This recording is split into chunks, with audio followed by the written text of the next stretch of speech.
Cada día, miles de jóvenes en el Perú viven una carrera contra el reloj.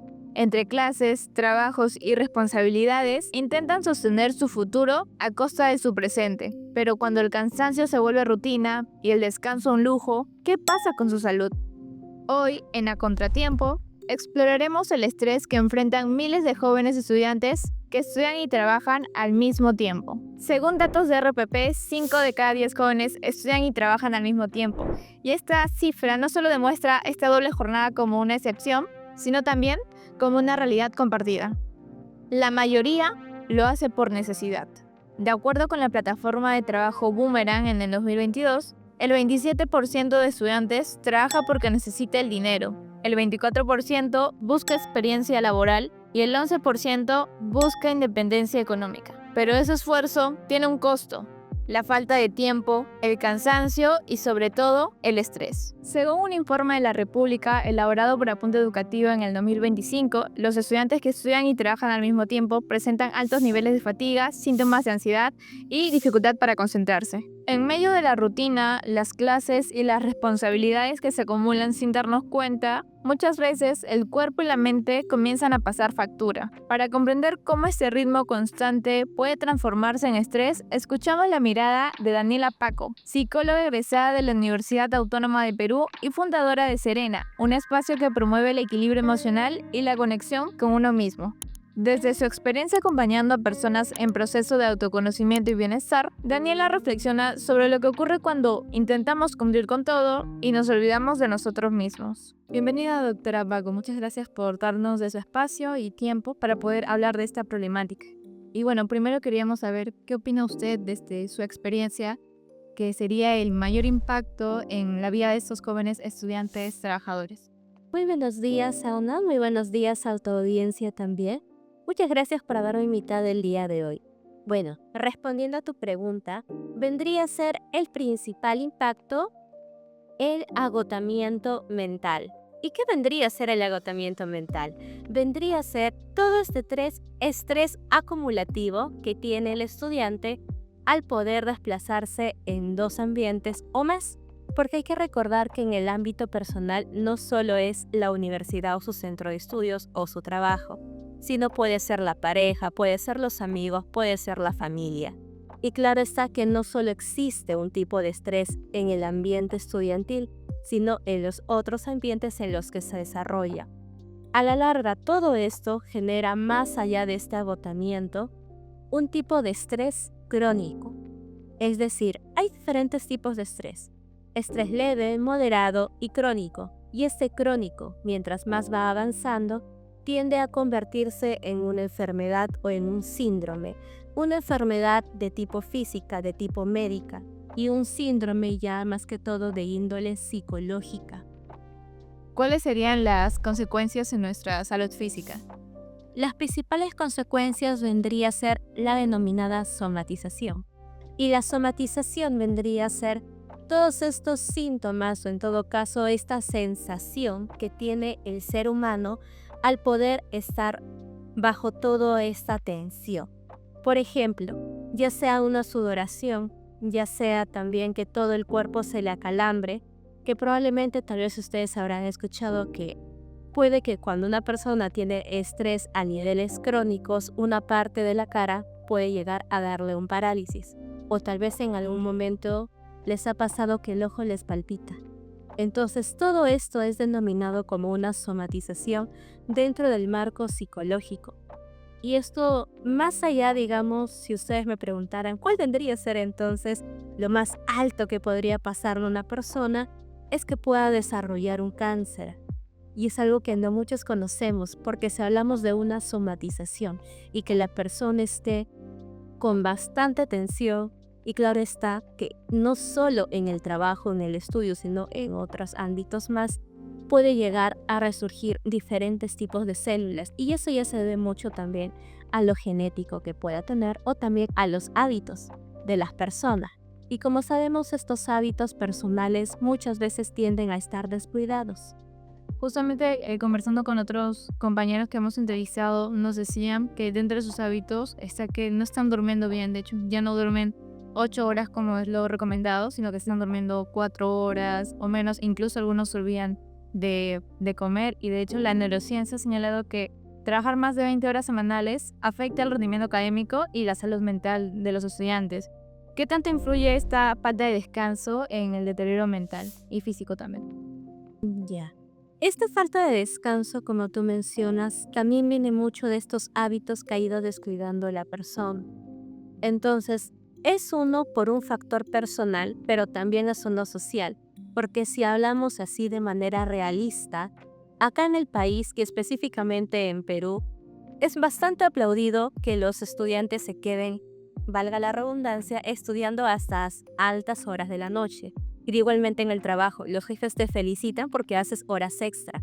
Y muchas veces no son remunerados y muchas veces tampoco son reconocidos los esfuerzos de esta persona. Entonces, de índole físico, naturalmente va a haber un desgaste. De índole mental, como sabemos, hay también diferentes antecedentes psicológicos. Y ya se ha visto bastantes casos, por ejemplo, que yo vi hace ya bastantes años, de un estudiante que estaba preparándose para medicina, pero entre lo coloquial es que se volvió loco coloquial, porque ese no es el término, pero sí perdió la cordura. Esto se conoce también como una disonancia, o también podríamos visualizar en diferentes términos, porque depende mucho del caso, en que la persona probablemente haya entrado en un cuadro psicótico. Es decir, su conciencia se parte de la realidad y ya no es consciente de su cuerpo ni del ambiente en el que está. Pero eso vendría a ser el caso más extremo. También hay otros casos de índole psicológico. Por ejemplo, también puede darse lo que es la depresión, que eso ya más que todo de un trastorno del ánimo. O también puede haber, por ejemplo, algún trastorno ya conocido como es la ansiedad. Claro, y usted mencionaba algo interesante que es el tema de nuestra situación sociocultural aquí en Perú, que generalmente no se reconoce el esfuerzo o los profesores incluso dejan demasiadas tareas o normalizan la situación de amanecerse estudiando. Y es que algunos estudiantes se sienten mal cuando descansan y nosotros queremos saber por qué es que pasa eso. Lo que pasa es que dentro de la psicología es denominado como un aprendizaje aprendido, una conducta aprendida. Entonces, todas estas conductas aprendidas tienen y cumplen un patrón. Es como un círculo, pero que no tiene final, solo va cumpliendo un solo patrón y es algo que ya está bastante instaurado.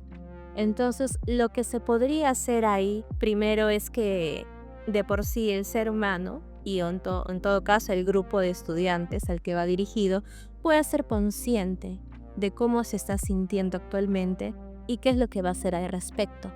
Porque muchas veces solo aceptan, o por ejemplo lo que tú mencionas, eso del cansancio, de que me siento mal si descanso, o tendría que hacer una jornada larga y no descansar. Se ha visto bastantes casos en los que los estudiantes trabajan todos los días y hasta los familiares le aplauden esa. Entonces muchas veces viene también de este núcleo, que por más que lo que se espera es que pueda dar una contención, de que pueda ser de verdad estimado ese esfuerzo, solo le dicen como que es tu rol y tienes que cumplirlo. Y es similar como con las notas. Cuando un estudiante tiene notas altas, no hay también un reconocimiento, un esfuerzo. Y es por eso que este ciclo continúa hasta que pueda también el estudiante, o en todo caso el ser humano, sentirse valorado y respaldado también. Claro, sabemos que estos jóvenes trabajan muchas veces por presión más que por ellos mismos. Y usted mencionaba algo importante, que es esta contención, este apoyo familiar o apoyo emocional. Entonces es que queríamos saber cómo es que nosotros podemos apoyar a estos jóvenes que estudian y trabajan al mismo tiempo. Mira, primero todo empieza mucho de cómo es que se sienta la persona. Y depende bastante de la percepción, porque puede haber estudiantes que todo lo que yo estoy hablando lo rechace, porque su perspectiva es diferente, y otros que lo avalen, porque también su mirada es diferente. Parte mucho del pensamiento de la persona y cómo se sienta al respecto. Lo que podemos hacer referente a ello es poder preguntarle cómo le está pasando. si le está pasando bien o en todo caso no tan bien, y en qué podemos apoyar. Aparte, lo importante también vendría a ser de que haga valerse a sí mismo. Es decir, si hay sobreexigencias, pero estas sobreexigencias parten de un sujeto o de una entidad, ya sea la universidad, ya sea los jefes del trabajo. Entonces, poder levantar la voz y más que todo comunicar el malestar que le está generando todas estas sobreexigencias. Poder de por sí justificarlo, y no es que realmente sea algo malo, sino es que realmente está haciéndose valer como persona. Y claro está de que tengo entendido de que las leyes empresariales corporativas también tienen que tener en cuenta de que una persona tiene una vida, y más un estudiante. Claro. Y ahora hablando sobre la universidad, ¿qué es lo que podría cambiar quizás o qué es lo que podría hacer la universidad o los profesores frente a este panorama? Eso va a depender bastante de la universidad y también de los docentes. Entonces lo que se puede hacer y lo recomendable, como había mencionado antes, es que los estudiantes realmente puedan comunicarlo. Porque si no lo comunican, ¿cómo lo va a saber el docente? O en todo caso hacer, por ejemplo, toda una serie de recopilación de información de la situación de cada estudiante para que lo pueda exponer. Pero si en caso vamos a algo más hipotético y el docente realmente es consciente de que tal vez da una sobreexigencia o por la misma malla curricular de la universidad, siempre podemos aplicar lo que es el valor de la flexibilidad. Entonces podríamos ir por ese lado. Y bueno, finalmente, doctora Dani, queríamos un consejo. ¿Qué le diría usted a un estudiante que siente que ya no puede más, pero que tampoco puede dejar de trabajar porque muchos de los compañeros son el sustento de su hogar? Bueno, primero que tratan de cuidarse a ellos mismos, ya que hay que tener en cuenta que uno es responsable de su propia vida. Y aunque tengamos sobreexigencias más allá de las personales, ser conscientes de por qué lo hacemos, cuál es nuestro propósito de vida y también si realmente nos sentimos aptos para poder lograrlo. Y bueno, como último punto, no es necesario ir tan rápido o sobreexigirnos, porque después de todo, a nosotros nos hacemos daño. Lo ideal y lo más óptimo sería de que uno mismo como persona pueda cuidarse, respetarse a sí mismo, es decir, respetar sus horarios, respetar sus hábitos, ya que a raíz de todo eso y mientras uno vaya trabajándolo, va a poder lograr muchas cosas sin necesidad de caer en el agotamiento mental. En esta primera entrega de A Contratiempo, entendimos que el estrés no es un asunto de tiempo o la falta de tareas entregadas, sino una cuestión de salud. Detrás de cada estudiante trabajador hay noches sin dormir, mucho esfuerzo y un cuerpo que tarde o temprano paga factura. Y es que el cansancio no siempre es sinónimo de progreso, sino que muchas veces también refleja una lucha diaria.